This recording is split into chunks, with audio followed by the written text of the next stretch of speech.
Alors, bonjour à tous. Je vais en rajouter une couche. Je vais refaire un petit peu de témoignage, puisque ce matin, on n'en a pas eu assez. Et je pense que le témoignage, ça reste quand même un des instruments aussi que Dieu il utilise pour nous parler au travers des témoignages des autres. On a parfois des éclairages sur la parole aussi. Il y a des textes qui nous paraissent obscurs, mais je pense que dans les parcours de vie de chacun, ça fait des résonances. Vous savez, ça fait un peu comme des caisses de résonance. Et c'est là où on arrive vraiment à être touché par la parole du Seigneur, aussi en écoutant ce que les autres ont vécu. Et je pense que c'est important aussi de s'écouter les uns les autres, en fait. C'est aussi comme ça qu'on arrive à être touché par la parole. Alors, avant de vous lire ce petit texte, j'aimerais dire quelques petites choses. Mais aujourd'hui, alors, ce matin, je suis plutôt apaisé en venant dans le temple ce matin, mais dernièrement, ça a été quand même une période assez difficile. Si je remonte en arrière, j'ai l'impression que chaque semaine, en y repensant, c'était des événements plus durs les uns que les autres que j'ai traversés personnellement. Il y a 2 semaines, donc dimanche matin, il y a 2 semaines, exactement au moment où on devait venir pour ce culte, on était aux urgences pour la première fois pour notre fille Mina. Alors, c'était pas quelque chose de dramatique, mais quand on est parent, quand c'est la première fois, c'est toujours un peu éprouvant. Alors, elle s'était cognée sur la tempe contre un coin de table de chevet, donc du coup, ça saignait. Alors, nous, on était forcément, on avait très peur. Alors, on a couru, on l'a mise dans la poussette. On était en pyjama, on n'était pas lavé, machin. Allez, on file aux urgences. Ça dure 4 heures. Elle criait parce qu'elle était fatiguée.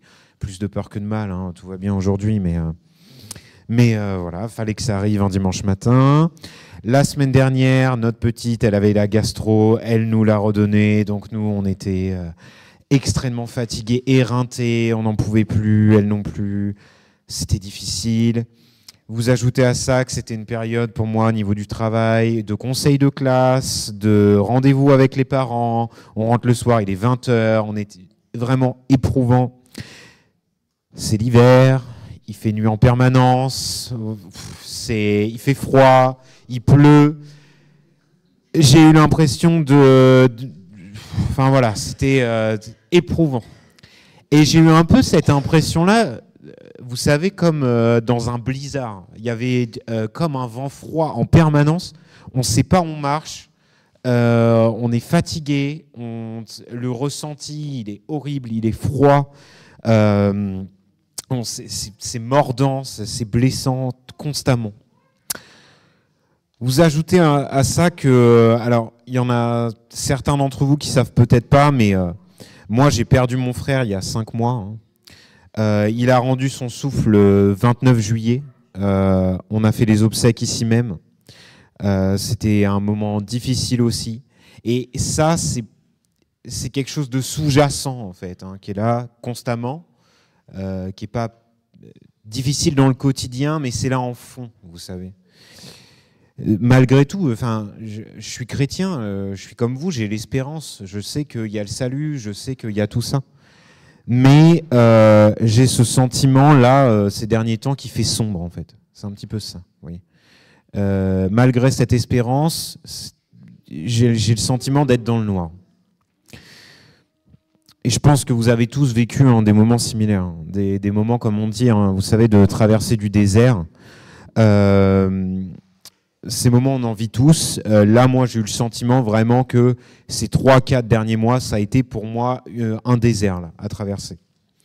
Peut-être j'ai le sentiment d'arriver un petit peu au bout aussi, là, récemment, avec cette période de Noël.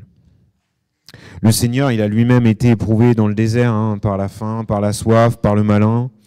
Les événements du chapitre 4 de l'évangile de Matthieu, que vous connaissez bien. Alors aujourd'hui, ce n'est pas à ces événements-là qu'on va s'intéresser. Nous, aujourd'hui, le texte qu'on va lire, il est issu du chapitre 42 du livre d'Ésaïe. Vous savez, le livre d'Ésaïe, c'est le plus grand livre de prophétie de l'Ancien Testament. Alors, il y a de grandes chances que si vous ouvrez une page après les psaumes à peu près, vous allez tomber sur un truc d'Ésaïe. Ça prend quand même une très grande place dans l'Ancien Testament. Il y a beaucoup de choses, il y a beaucoup de contenu. C'est voilà, il y a 66 chapitres, hein, je crois, quand même. Donc, c'est un très grand livre de prophétie. Alors nous, on va lire, là, ce matin, les versets 5 à 17 du chapitre 42.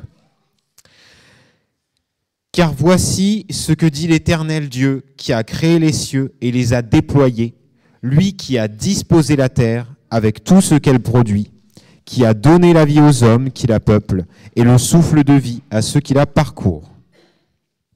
Moi, l'Éternel, moi, je t'ai appelé dans un juste dessein et je te tiendrai par la main. Je te protégerai et je t'établirai pour conclure une alliance avec le peuple, pour être la lumière des nations. Pour ouvrir les yeux des aveugles, pour tirer du cachot les prisonniers, de la maison d'arrêt ceux qui habitent les ténèbres. Moi, je suis l'Éternel, tel est mon nom. Et je ne donnerai ma gloire à aucun autre. Je ne livrerai pas mon honneur aux idoles. Les prophéties anciennes se sont réalisées, et maintenant j'annonce des événements tout nouveaux. Et avant qu'ils ne germent, je vous les fais connaître.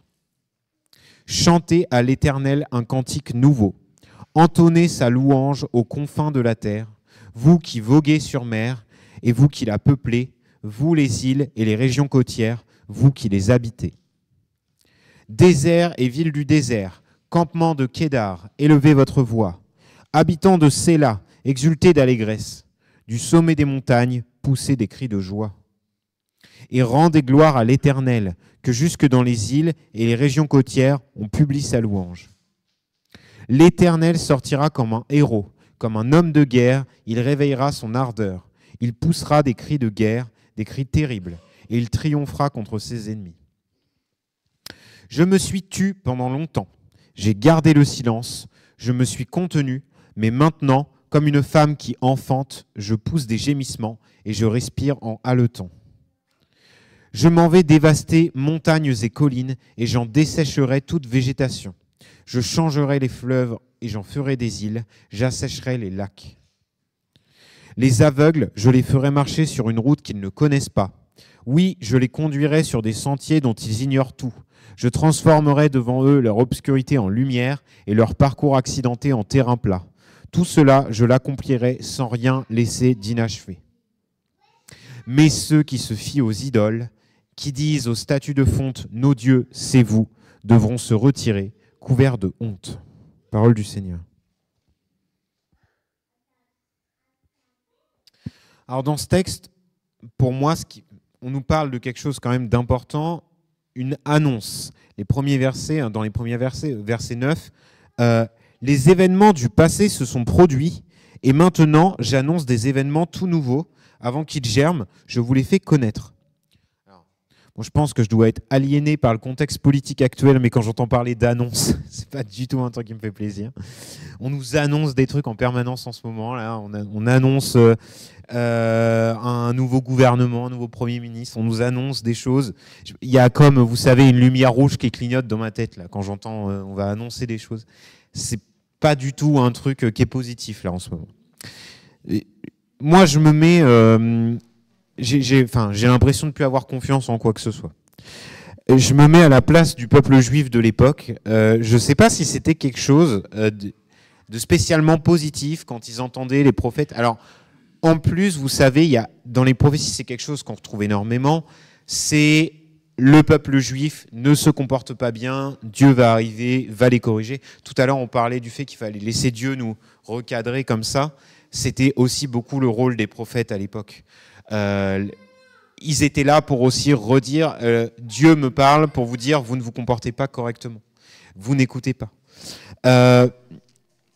Et je pense pas que les Juifs à l'époque d'Ésaïe avaient conscience du chamboulement qui allait se produire quelques siècles plus tard. Là, l'époque d'Ésaïe, c'est au 8e siècle avant Jésus-Christ à peu près.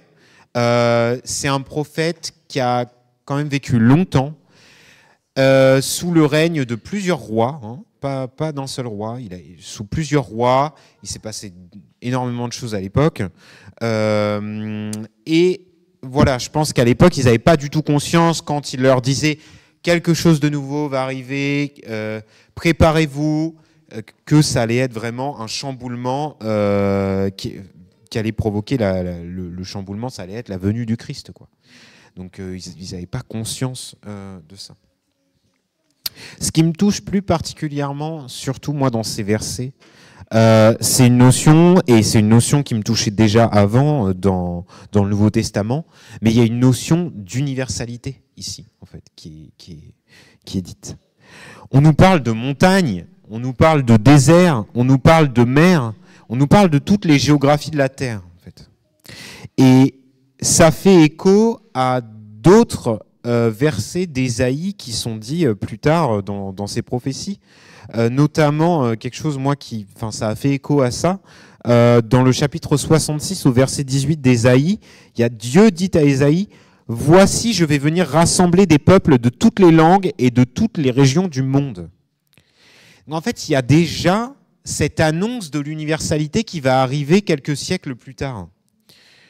N'oubliez pas qu'on est à l'époque, donc comme je vous disais, au 8e siècle, il n'y a que le peuple juif qui est le peuple élu de Dieu. Les autres sont des païens, en fait. Dans Genèse 17, si vous voyez dans Genèse 17, le moment où Dieu parle à Abraham, le moment où il lui dit, il établit très clairement les termes du contrat, entre guillemets. Il lui dit, ce sera ta descendance que je vais choisir, qui sera élue. Les garçons de ta descendance seront circoncis, ils seront marqués dans leur chair par le signe que ce sont eux qui seront élus. Ce sera eux, le peuple, qui va prospérer sur terre. Mais là, déjà, Ésaïe, il évoque cette idée d'universalité qui va arriver. Et ça me rappelle, moi aussi, toujours ces paroles de Jésus, vous savez, à la toute fin de l'évangile de Matthieu, au chapitre 18, quand Jésus il dit aux apôtres, après les avoir bénis, après leur avoir donné l'onction de l'Esprit Saint, allez donc dans le monde entier, faites des disciples parmi tous les peuples, baptisez-les au nom du Père, du Fils et du Saint-Esprit. Pour moi, ça évoque déjà un petit peu toutes ces choses qui vont arriver plus tard, de dire ça va s'ouvrir à quelque chose de plus grand. Ça va s'ouvrir à quelque chose de plus grand, soyez prêts. Je voudrais maintenant revenir sur le verset 18. Alors, je ne sais pas si Navid, on peut réafficher le verset 16, pardon, d'Ésaïe, le verset 16, si on peut le réafficher.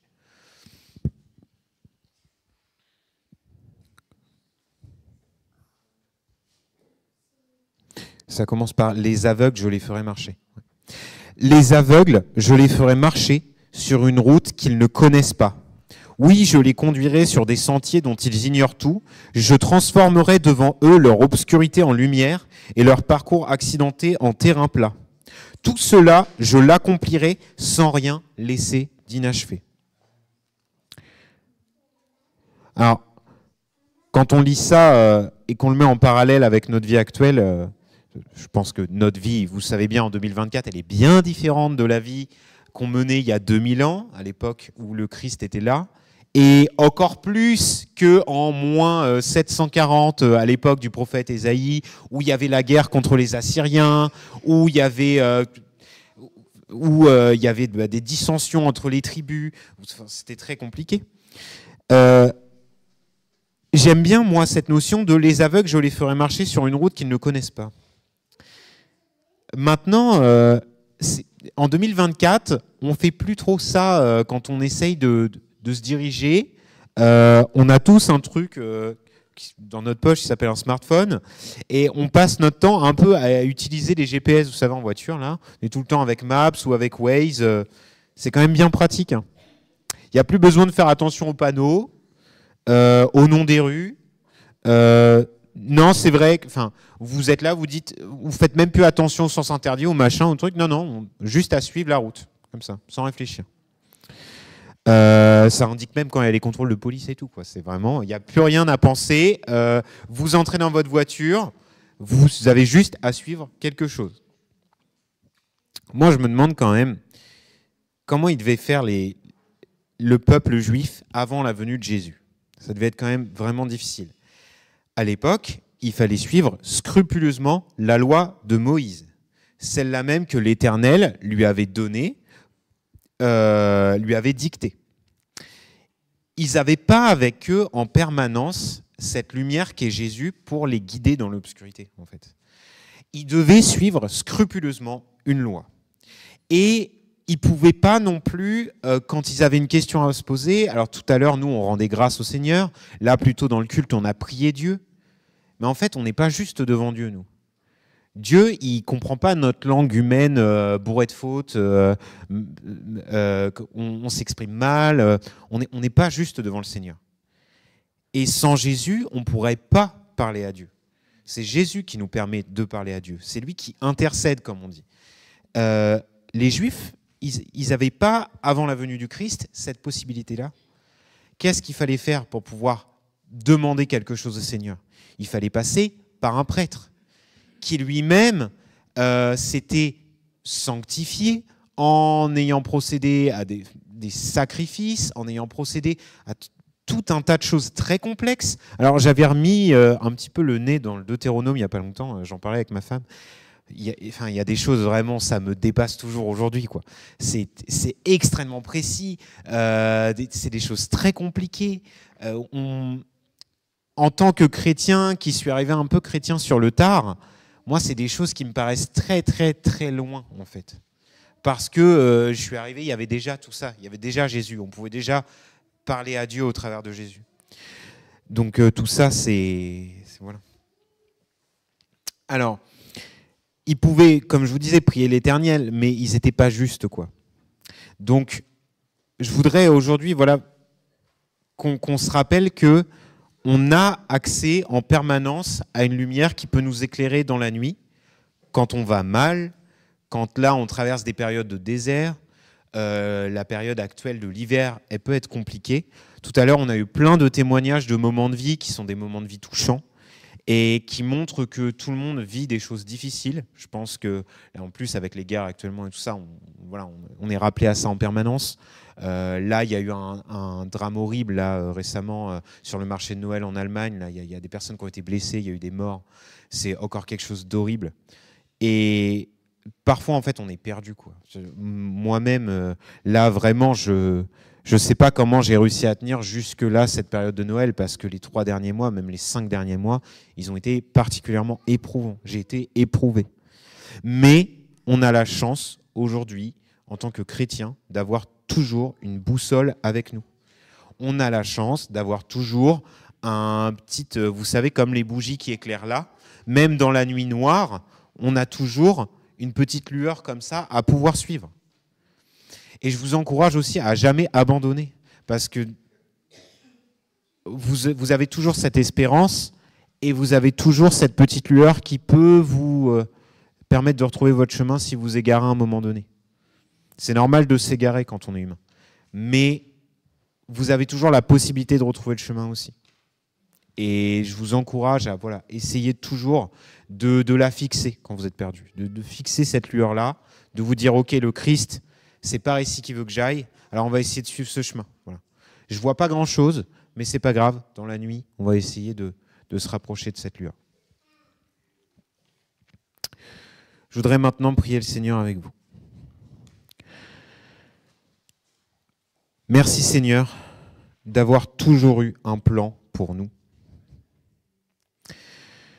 Merci de nous avoir donné ton Fils. Merci de ne pas avoir gardé ta grâce pour un seul peuple, mais pour toute l'humanité.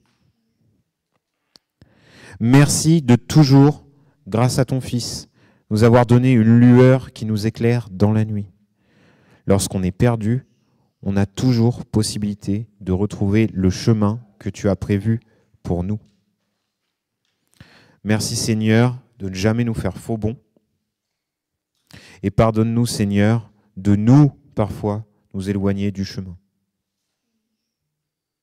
Je te prie Seigneur que tu bénisses tous les gens qui souhaitent te rencontrer et que tu sois vraiment audible à ces gens-là.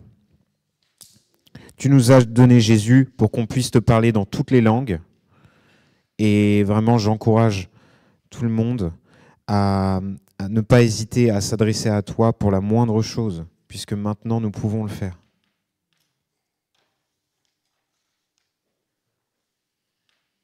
Au nom de ton Fils Jésus-Christ que tu nous as donné.